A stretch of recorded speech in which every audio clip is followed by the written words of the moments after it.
The fatal shooting at Brown University did not just leave behind grief, unanswered questions, and fear on campus. It also exposed something far more unsettling beneath the surface, a rare and deeply troubling fracture between local law enforcement and the Federal Bureau of Investigation, a breakdown that experts say is almost unheard of in active shooter investigations. For students, faculty, and residents of Providence, Rhode Island, the first hours after the shooting were defined by confusion and dread. Emergency alerts lit up phones. Sirens echoed across the city. Buildings were locked down.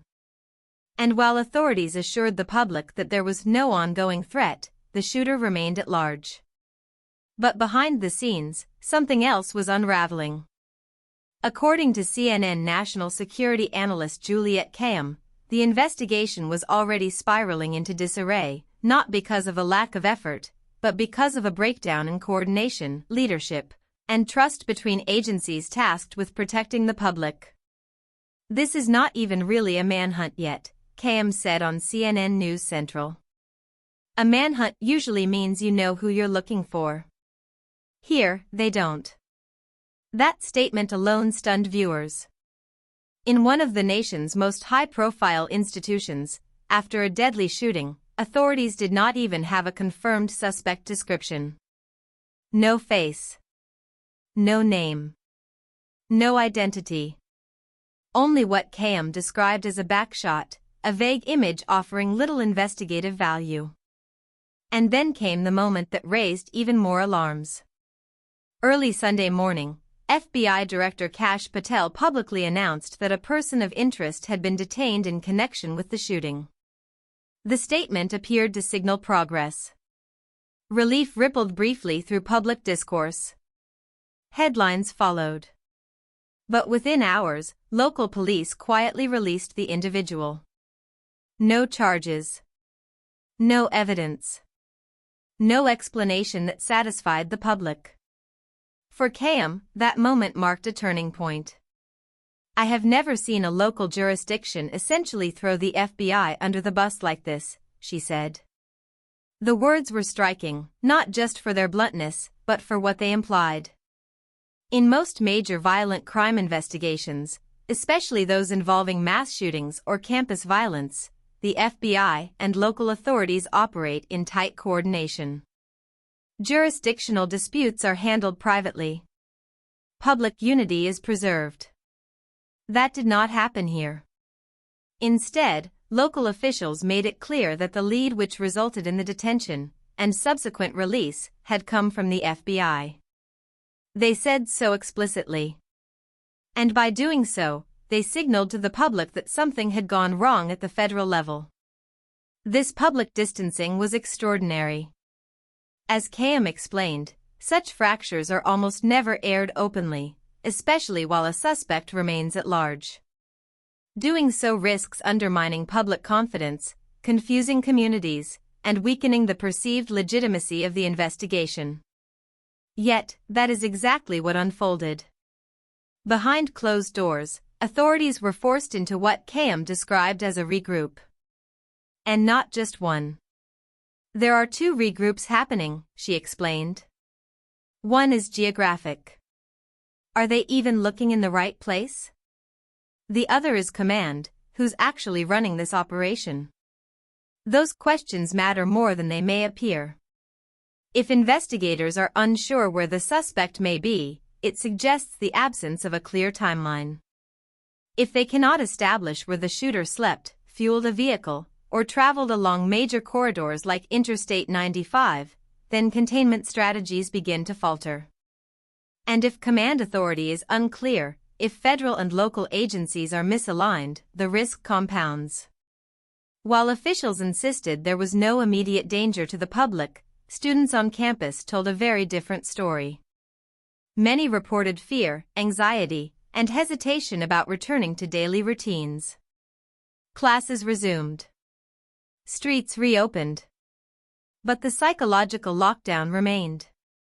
Kayyem acknowledged this tension, noting that it reflects a grim reality of modern American life. "You cannot shut down a community indefinitely until you catch someone," she said. That's just not the standard anymore. She referenced previous incidents, including the Boston Marathon bombing and major terror attacks in European cities, where authorities faced similar dilemmas, balancing safety with the necessity of restoring public life, even before justice is served.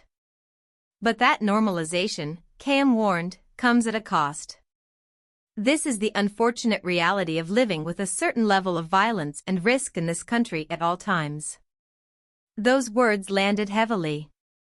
They also framed the deeper concern emerging from the Brown University case, that institutional failures, not just individual violence, are shaping outcomes.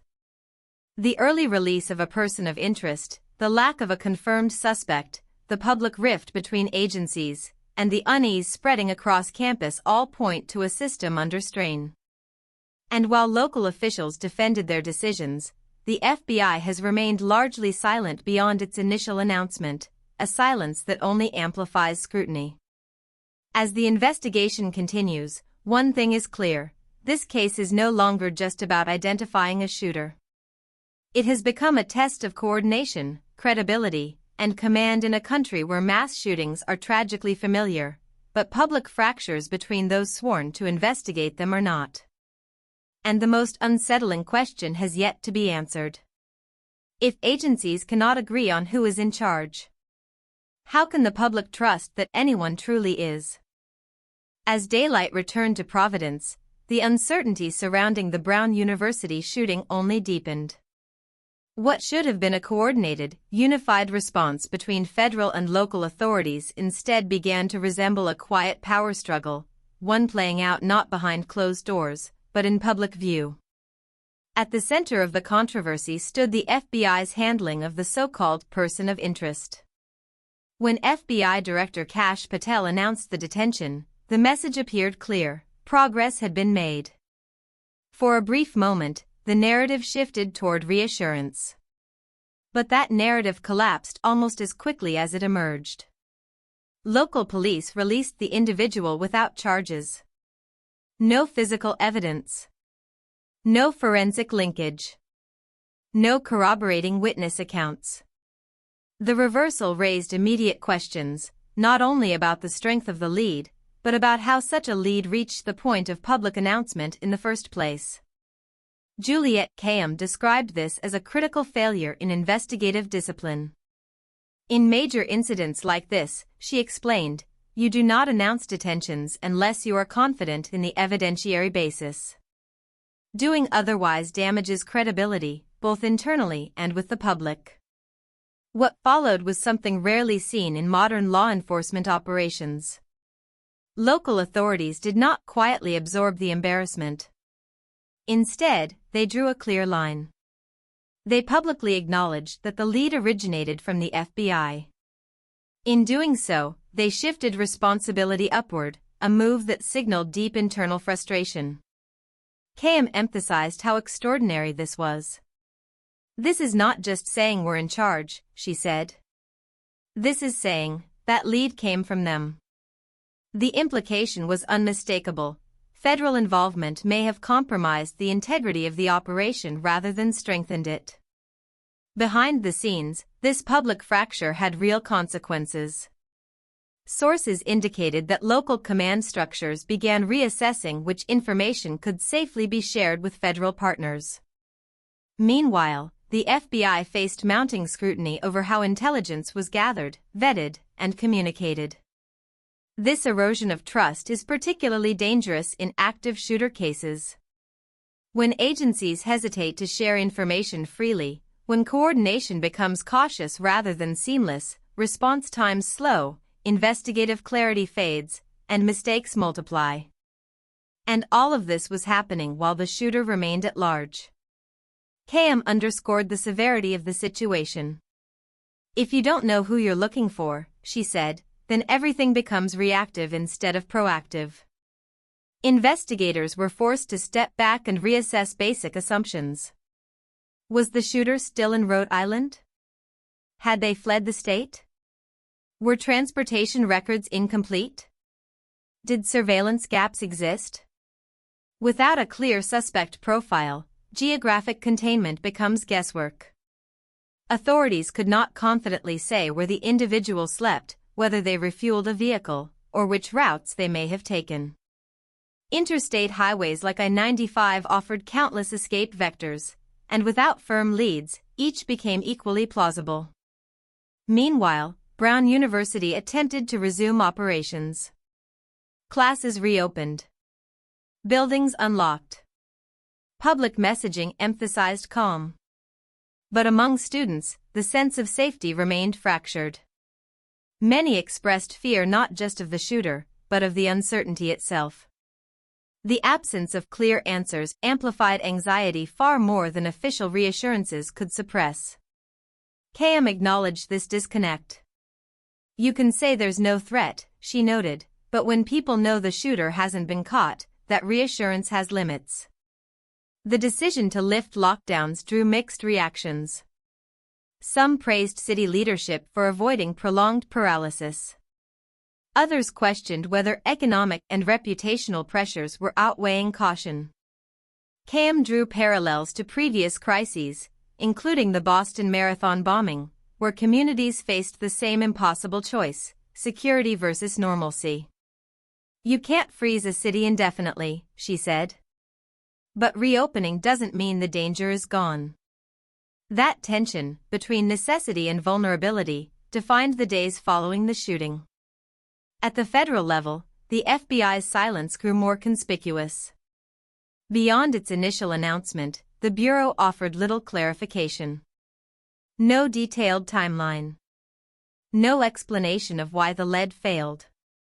No acknowledgement of the public rift. For critics, the absence of transparency only reinforced concerns about mismanagement. For supporters, it reflected a cautious effort to avoid further missteps. Either way, confidence eroded. Kayyem warned that once public trust is shaken in such cases, restoring it becomes exponentially harder. "When people start questioning the competence of institutions," she said, "they don't just question this case. They question the next one." The Brown University shooting thus evolved into something larger than a single act of violence. It became a case study in institutional stress. A test of whether agencies designed to work together can still do so under intense political, media, and public pressure. And a reminder that in an era of frequent mass violence, the margin for error has nearly vanished. As investigators scrambled to regroup, operationally and strategically, the unanswered questions loomed heavier by the hour. Who made the call to announce the detention? Why was the lead deemed credible enough to share publicly? And how did coordination break down so visibly, so quickly? Most unsettling of all was the realization that none of these questions had clear answers yet. And until they did, the investigation remained stalled, not by lack of manpower, but by fractured confidence. The shooter was still free. The campus was open. And the institutions charged with delivering justice were navigating a crisis of their own. But the consequences of this breakdown would not end in Providence. What unfolded next would ripple far beyond Brown University, into national debates about policing, federal authority, and whether the systems meant to protect Americans can still function when they are tested the most. As the investigation into the Brown University shooting dragged into another uncertain phase, the consequences of the early missteps began to surface far beyond Providence. What initially appeared to be a localized law enforcement challenge was now exposing deeper structural tensions that many experts warn are becoming increasingly common in high-profile violence cases across the United States. Juliette Kayyem made clear that the problem was no longer just about identifying a suspect. "This is now about institutional credibility," she explained. "Once that starts to fracture, every decision that follows becomes harder to justify." At the heart of the issue was the visible breakdown between federal and local authorities, a breakdown that rarely plays out so publicly. Historically, coordination failures are buried under layers of diplomatic language and internal reviews. This time, however, the split was unmistakable. Local officials, by explicitly distancing themselves from the FBI's failed lead, sent a message not just to the public, but to law enforcement agencies nationwide: trust, once assumed, now has to be earned. That shift carries profound implications. Federal agencies like the FBI rely heavily on local partnerships. They do not patrol streets. They do not control campuses. Their power lies in intelligence sharing, analytical resources, and coordination. When those partnerships weaken, their effectiveness erodes, sometimes dramatically. Kayyem warned that this erosion could create dangerous hesitations in future cases. If local departments start second-guessing federal leads, she said, or delaying coordination out of fear of being burned, that can slow investigations when time matters most. At Brown University, students continued navigating a reality that felt increasingly surreal. Campus life resumed: lectures, meetings, routine movement, yet the unresolved presence of a shooter hung over everything. Administrators emphasized safety planning, increased patrols, and mental health resources, but the psychological damage was already done. Several students described the experience as living in a permanent state of alertness. The contradiction was stark. Officials said there was no active threat, while simultaneously acknowledging the suspect had not been caught. Kayyem did not dismiss the discomfort. That tension is real, she said. And it's not irrational. She noted that modern Americans are being asked to normalize a level of risk that would have been unthinkable decades ago. Lockdowns end. Campuses reopen. Public life resumes, even when certainty has not been restored. This, Kayyem explained, is the reality of living in a country where mass violence is frequent enough that we cannot pause everything indefinitely. But the question many observers began asking was whether normalization itself has become part of the problem. Critics argue that institutional fatigue, the sense that these events are too common to fully confront, can lead to shortcuts, rushed announcements, and premature conclusions. In that context, the FBI's announcement of a detention without sufficient evidence became emblematic of a system under pressure to appear decisive. The political environment only intensifies that pressure. Federal agencies operate in a climate where every action is scrutinized, weaponized, and interpreted through partisan lenses. Announcements are not just investigative milestones, they are media moments. And when those moments collapse, the fallout extends beyond a single case. For the FBI, the Brown University investigation arrives at a particularly sensitive time. Public trust in institutions is fragile. Accusations of politicization, fair or not, linger over nearly every federal agency. Any perception of incompetence or overreach risks reinforcing narratives that are difficult to reverse. Kayyem emphasized that rebuilding trust requires more than quiet corrections. It requires transparency, she said. And accountability. Yet transparency itself carries risks in an active investigation. Disclosing too much can compromise leads. Disclosing too little fuels suspicion. Navigating that balance has become one of the central challenges of modern law enforcement. Meanwhile, the broader national conversation continues to evolve. The Brown shooting reignited debates about campus security, gun access, and emergency response protocols. Universities across the country quietly reviewed their own preparedness measures, not because Brown was unique, but because it was familiar. Each incident becomes a rehearsal for the next. In that sense, what happened in Providence matters far beyond Rhode Island.